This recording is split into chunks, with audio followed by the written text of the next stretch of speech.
আল্লামা সাঈদী যে ইসলাম প্রতিষ্ঠার আন্দোলন করেছেন, অসংখ্য আলেমেরা যে ইসলাম প্রতিষ্ঠার আন্দোলন করতে গিয়ে রক্ত ঝরিয়েছেন, বাংলাদেশের সবচাইতে সোনার ছেলেরা, ইসলামী ছাত্র শিবিরের ছেলেরা রক্ত যে ইসলাম প্রতিষ্ঠার আন্দোলন করতে গিয়ে ঝরিয়েছে, যদি সেই ইসলাম প্রতিষ্ঠার আন্দোলন করার জন্য আবার রংপুরের মিঠা পুকুরে রক্ত দিতে হয়, আপনারা যদি প্রস্তুত থাকেন দুহাত তুলে আল্লাহকে দেখায় দেয়।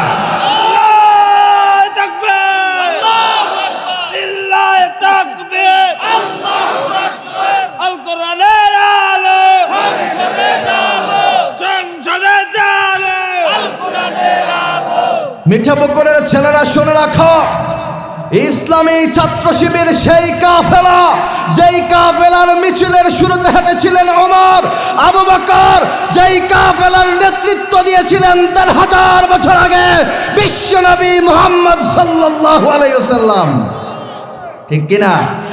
সুতরাং চেষ্টা করতে পারবা মিসাইল দিয়ে, কামান দিয়ে বুকের উপরে বুলেট ছেড়ে তাদেরকে ঝাঁঝরা করতে পারবা, বাংলাদেশ থেকে বিলীন করে দিতে পারবা না, পারবা না, পারবা না। আল্লাহ কবুল করুক, বলে না আমিন। এমন সোনার ছেলেদের বাংলার জমিনে প্রয়োজন আছে না নাই? আরো জোরে বলেন, প্রয়োজন আছে না নাই?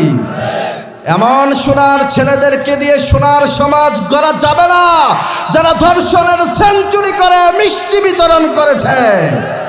এমন সোনার ছেলেদেরকে দিয়ে সোনার সমাজ গড়া যাবে না যারা দিনে দুপুরে মেয়েদেরকে ধর্ষণ করে কুপিয়ে রাস্তায় ফেলে দিয়েছে।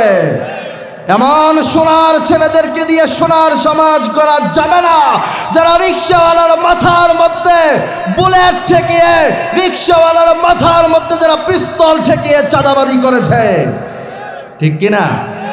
এই জন্য বলতে চাই, সোনার সমাজ গড়তে হলে যারা ইসলাম প্রতিষ্ঠার আন্দোলনের জন্য রক্ত জমিনে ঢেলে দেয়, এমন সোনার ছেলেদের প্রয়োজন।